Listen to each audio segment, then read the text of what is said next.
నేను వెన్ను చూపించి పారిపోవడానికి రాలేదు, నిన్ను అంతం చేయడానికి వచ్చాను గణేష. నన్ను అంతం చేస్తావా? నన్నే అంతం చేసేవాడువా? అయితే రా, ఒకసారి ప్రయత్నించి చూడు.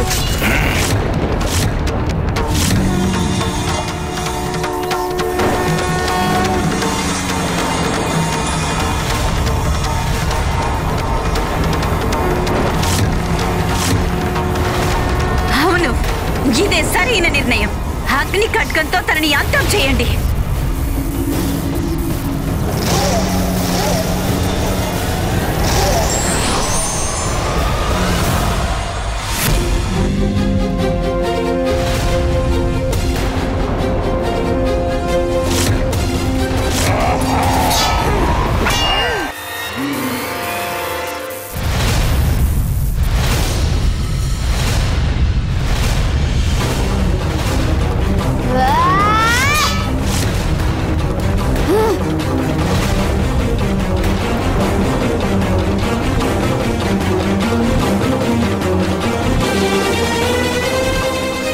ఇప్పుడు తడికి నన్ను వెనక్కి నెట్టేంత భుజబలం ఎలా వచ్చింది?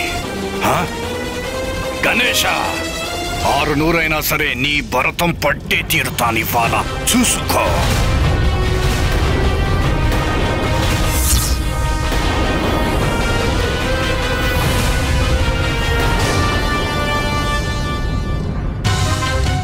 ఈ దుష్ట అనిలాసురుడు మన గణపతిపైనే మోసపూరితమైన దాడికి తెగబడుతున్నాడు.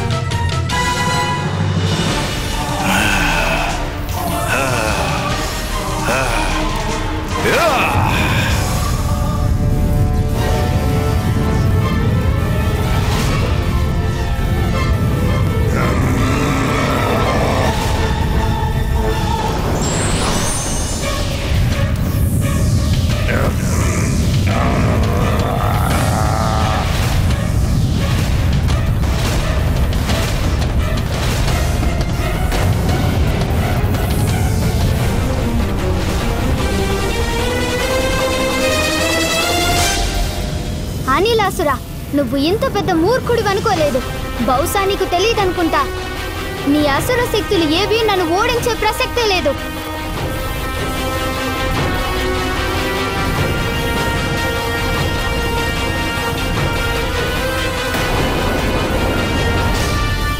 నువ్వు నన్ను అంతం చేయాలనుకుంటున్నావు కదా, కానీ నువ్వు నీ క్రోధంలో అసలు విషయాన్ని మర్చిపోయావు.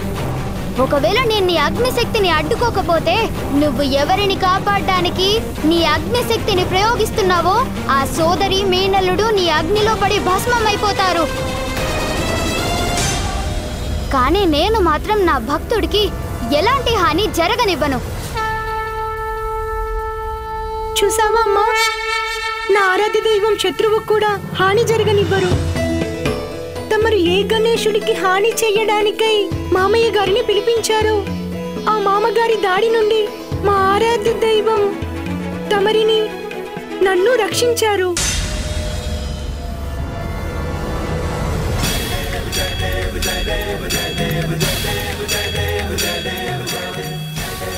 గణపతి మాటలు కూడా నిజమే. నా దాడి వల్లనే మా సోదరికి, మా మీనల్లుడికి ప్రాణాపాయం జరిగి ఉండేది. నేనిప్పుడు ఆ గణపతిపై జాలి చూపించకూడదు. తనను అంతం చేసి తీరాలి, తనను చంపి తీరాల్సిందే. ఈ యుద్ధంలో నీతో పాటు ఇంకెవరు మరణించినా నాకే బాధ లేదు. నీ అంతం కోసం మా సోదరి అలాగే మా మేనలుడు అంతమైనట్లయితే ఏమి జరిగినా సరే ఇప్పుడు నీపై ప్రతీకారం తీర్చుకోవటం తప్పదు. నిన్ను వధించటం కోసం నేను ఎంతటి ప్రమాదకరమైన పరిస్థితిని ఎదురించాల్సి వచ్చినా సరే ఎదురించి తీరుతాను. లేదు అనిలాసురా, ఆ పరిస్థితిని ఎంత మాత్రం రానివ్వను నేను. ఇక్కడ ఎవరైనా అంతమయ్యే పరిస్థితి వస్తే అది కేవలం నీకు మాత్రమే వస్తుంది. నేను మా సోదరుడిని ఇక్కడికి మా రక్షణ కోసమే పిలిపించాను, కానీ తన క్రోధావేశంలో పడి అంధుడిగా మారిపోయాడు. అందుకే మమ్మల్ని రక్షించడానికి వచ్చిన మాట మర్చిపోయి మా ప్రాణాలనే పణంగా పెట్టడానికి సిద్ధమయ్యాడు.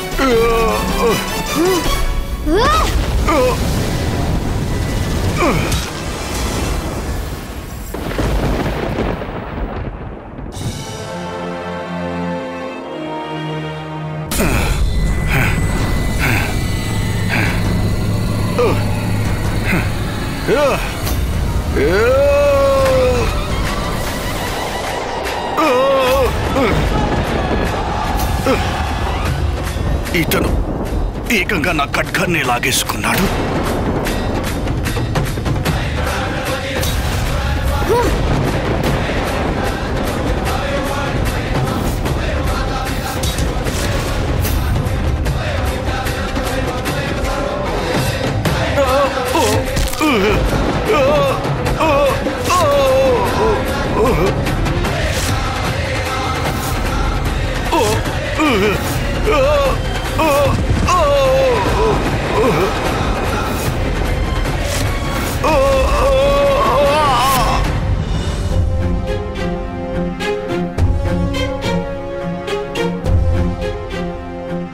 చూస్తుంటే దుర్మార్గుడు గణేశుల వారి చేతిలో అంతమయ్యేలా ఉన్నాడు.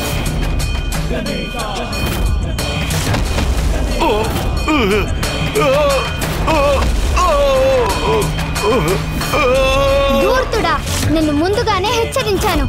మర్యాదగా ఇక్కడి నుండి వెళ్ళిపోమ్మని చెప్పాను నీకు. అయినా నువ్వు ఇక్కడే ఉన్నావు, కయ్యానికి కాళ్ళు దువ్వావు. ఇప్పుడు అనుభవించు దాని ఫలితం.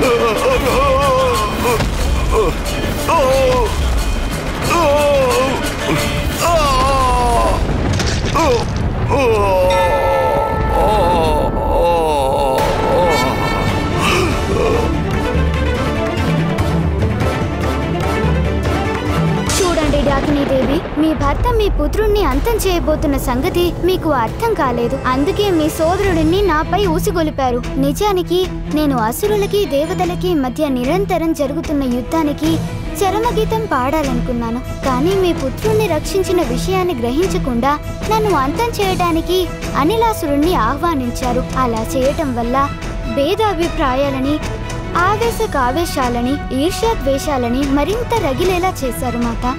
ఒక్కసారి ఆలోచించండి. నేను మీ భర్తని అంతం చేయకపోతే ఆయన తమరి పుత్రుడు, నా పరమ భక్తుడైన సుబోధుడిని బతకనిచ్చేవారా? గణేష, నా వల్ల చాలా పెద్ద పొరపాటు జరిగింది. నన్ను క్షమించండి.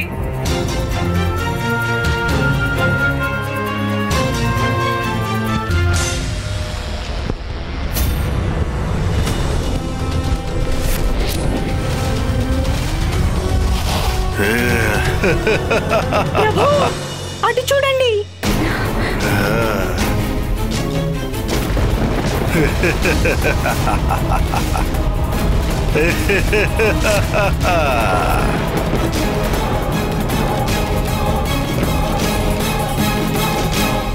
ఇదెలా సాధ్యం?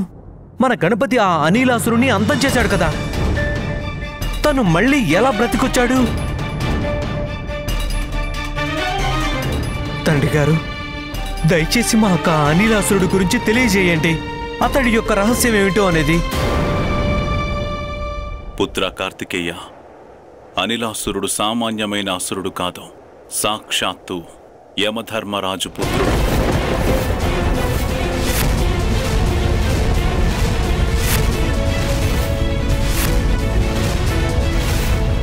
యమధర్మరాజు పుత్రుడు అనిలాసురుడా? తన గురించి మేము ఎక్కడా వినలేదే.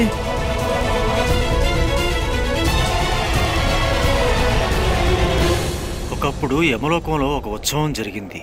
అక్కడ యమరాజు ఒక నర్తకి సౌందర్యానికి ముగ్ధుడయ్యారు. ఆమెను మోహించారు.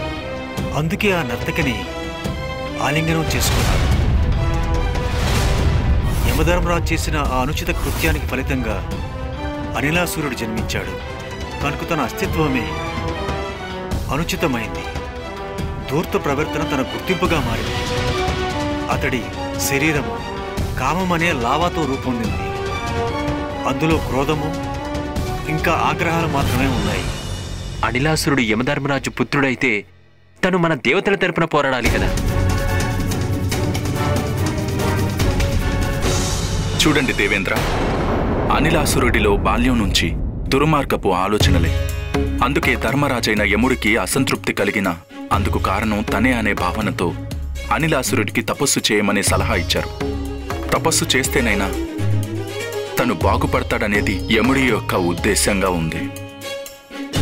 కానీ అతడికి బాగుపడే లక్షణాలుంటాయి కదా, అందుకే తన తండ్రిపై ఆగ్రహం ప్రకటించి యమలోకాన్ని వదిలి వెళ్ళిపోయాడు. అసుర గురువు శుక్రాచార్యుడికి దేవతలకి సమస్యలు సృష్టించడానికి ఒక మంచి ఆధారం లభించినట్టయింది.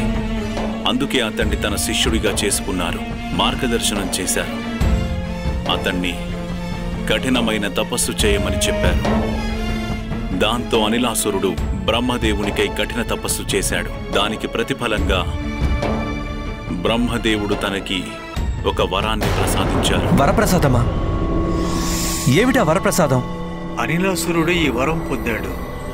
ఆ వర ప్రభావంతో తన అస్త్రాలు ఆయుధాలతో అంతం కాడు. అతడిని అంతం చేయడానికి అతని రక్తంలో ప్రవహించే లావాని బయటికి తీయాల్సి ఉంటుంది. అందుకే అతని రక్తంలో లావా లేకుండా చేయాల్సి ఉంటుంది.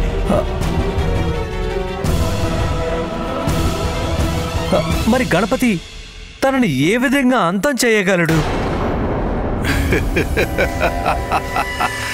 ఏమైంది గణేష?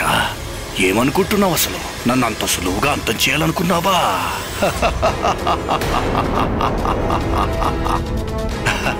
నన్ను జ్ఞానారిలా అనుకున్నావా? నన్ను అంతం చేయటం అసంభవం. అది జరగని పని. అది ఎప్పటికీ జరగదు. అనిలాసురా, కేవలం పరబ్రహ్మ మాత్రమే జనన మరణాలను జయించిన వారు. అమరులంటే కేవలం మా తండ్రి గారు మహాదేవుడు మాత్రమే. మాత ఆదిశక్తి, శ్రీమన్నారాయణుడు, బ్రహ్మదేవుడు, మా సోదరుడు కార్తికేయుడు. మాత ఆశీస్సులతో నేను అమరుడిని. దేవతలు దేవాస్త్రీలు కూడా సమయం వచ్చినప్పుడు కాలానికి తలవంచాల్సిందే. అందువల్ల నిన్ను ఎవరూ అంతం చేయలేరనే భ్రమలు పెట్టుకోవద్దు అనిలాసురా.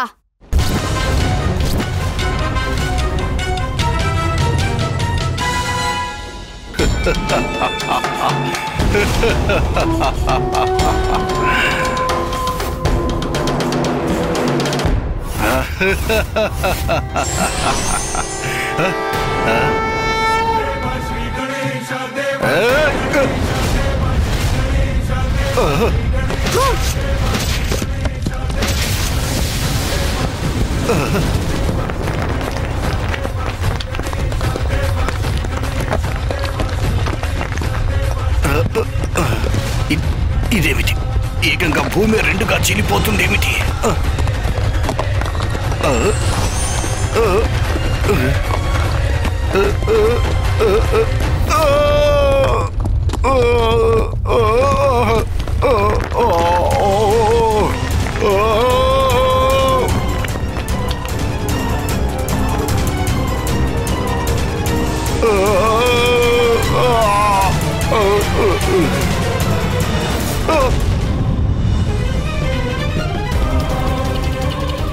ఈ దెబ్బతో ఈ అనిలాసురుడు ఇంకెప్పటికీ బతికి రాలేడు.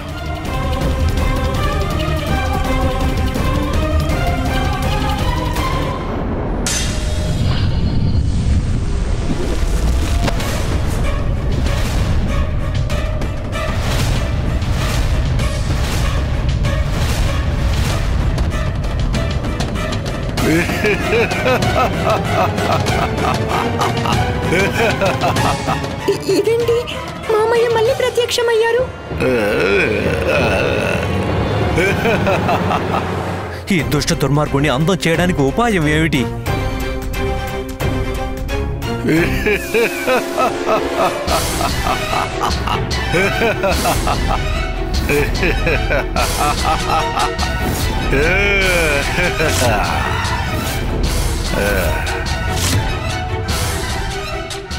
ఆశ్చర్యం, ఇంత బలమైన దెబ్బ కూడా తనపై ఏ ప్రభావము చూపించడం లేదంటే అంటే నా పరశువుని ప్రయోగించి ఈ అనిలాసురుణ్ణి అంతం చేయలేమనిపిస్తుంది. అందువల్ల నేను మరేదైనా ఉపాయం ఆలోచించాల్సి ఉంటుంది. ఇప్పుడైనా అర్థమైందా? నన్ను చంపటం నీ వల్ల కాని పని. నన్ను చంపటం అనేది ఎవరి తరమో కాదు గణేష.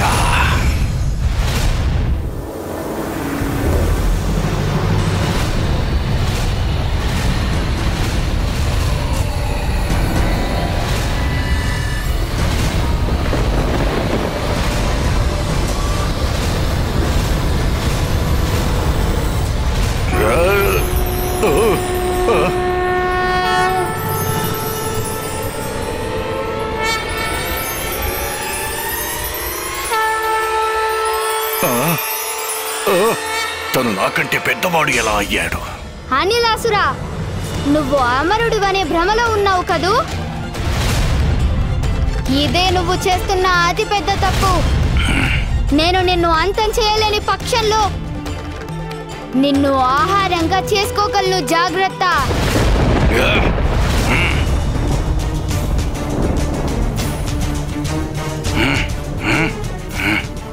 గణేశుడు అనిలాసురుణ్ణి మింగేయబోతున్నాడు. అంటే ఆ అనిలాసురుడి రక్తంలో ప్రవహించే లావా వినాశనానికి దారితీయవచ్చును.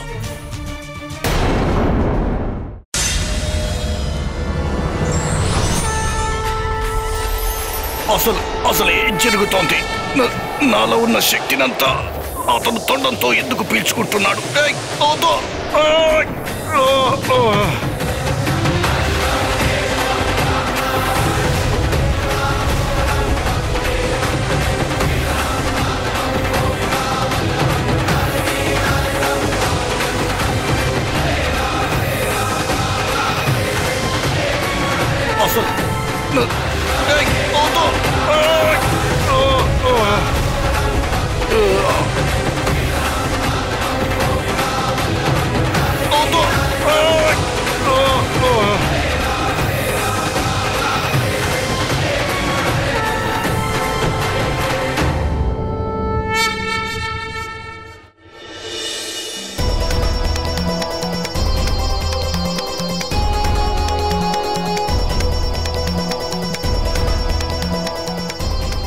చివరికి మా గణేశుడు ఆ అనిలాసురుణ్ణి అంతం చేసే ఉపాయాన్ని కనిపెట్టేశాడు. మనమందరం అక్కడికి వెళ్లి శ్రీ గణేశుల వారికి కృతజ్ఞతలు తప్పకుండా చెప్పాల్సి ఉంటుంది. సరిగ్గా చెప్పారు దేవేంద్ర. మనం తక్షణమే బయలుదేరడం మంచిది. ప్రణామాలు మహాదేవ.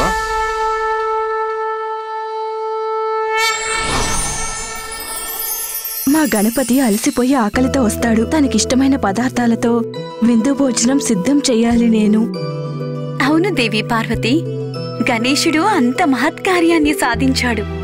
అవును పార్వతీదేవి, తమరు తమ గణపతి కోసం పలు రకాల కుడుములు తయారు చేయాల్సి ఉంటుంది.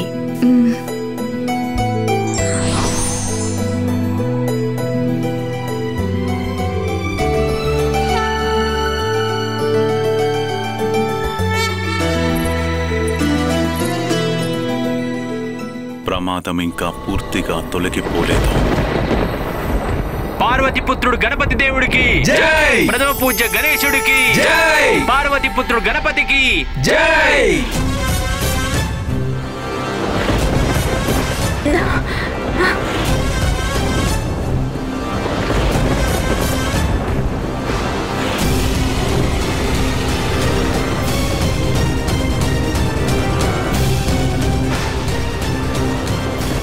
చూస్తుంటే శ్రీ గణేశుల వారి కృతజ్ఞ ఇంకా శాంతించినట్లేదు. మనం వారి ఆగ్రహాన్ని అదుపు చేసే ఉపాయాన్ని ఆలోచించాల్సి ఉంటుంది. గణపతి శాంతించు సోదరా. చూస్తుంటే ఇంద్రదేవుడు చెప్పింది నిజమనిపిస్తుంది. ఇప్పుడు గణపతిని శాంతింపజేయడం అంత సులభమైన పని కాదు. ఇప్పుడు ఏం చేయాలి? సుబోధా. ప్రణామాలు స్కంద గురుదేవా. మా ఆరాధ్య దైవం ఎందుకింత కోపంగా ఉన్నారు? శిష్య సుబోధ, నువ్వు శ్రీ గణేశుడికి అత్యంత ప్రియమైన భక్తుడివి కనుక నువ్వే తనని తన యొక్క గుజ్జు రూపాన్ని ధరించమని నివేదించాల్సి ఉంటుంది. తను నీ యొక్క అభ్యర్థనని తప్పకుండా అంగీకరిస్తారు.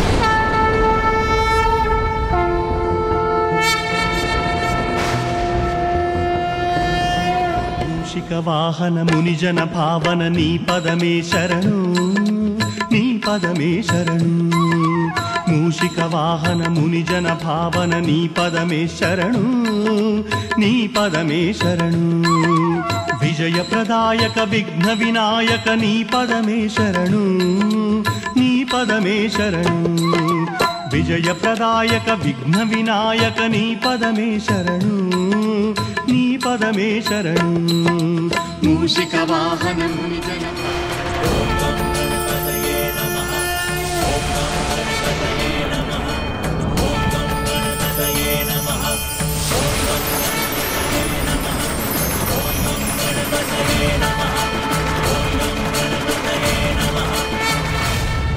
దేవా శ్రీ గణేశ, తమరే మమ్మల్ని రక్షించారు. మీకు మేము ఎప్పటికీ రుణపడి ఉంటాం. చూడు సుబోధ, నువ్వు నాకు ప్రియ భక్తుడివి. నీ జీవితం కలకాలం సుఖ సంతోషాలతో సంపద్భరితమవుతుంది. నీకు ఇవే నా ఆశీస్సులు. శ్రీ గణేశ, తమరు మమ్మల్ని కాపాడినందుకు, మా పుత్రుడికి ఆశీస్సులు ప్రసాదించినందుకు తమరికివే నా కృతజ్ఞతలు. ఇంకా మాకు సెలవిప్పించండి.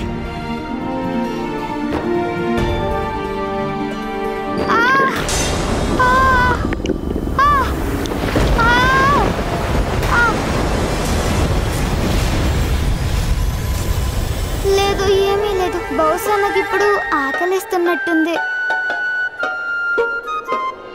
ప్రథమ పూజ్య శ్రీ గణేశ, అనిలాసురుని అంతం చేసి సృష్టిని రక్షించారు. తమరికి శతసహస్ర వందనాలు. ప్రథమ పూజ్య గణేశ, తమరి దయ వల్లనే మాకు జ్ఞానారి అనిలాసురుల నుండి విముక్తి లభించింది. తమరి సౌహృదయతకు మా దేవతలందరి తరపున విశేషాభివందనాలు. ప్రథమ పూజ్య గణేశుల వారికి, ప్రథమ పూజ్య గణేశుల వారికి. భక్తుణ్ణి రక్షించడానికి స్వయంగా దైవమే బాధలు అనుభవిస్తారు. కాని ఆ భక్తి స్వచ్ఛమైనది అయి ఉండాలి.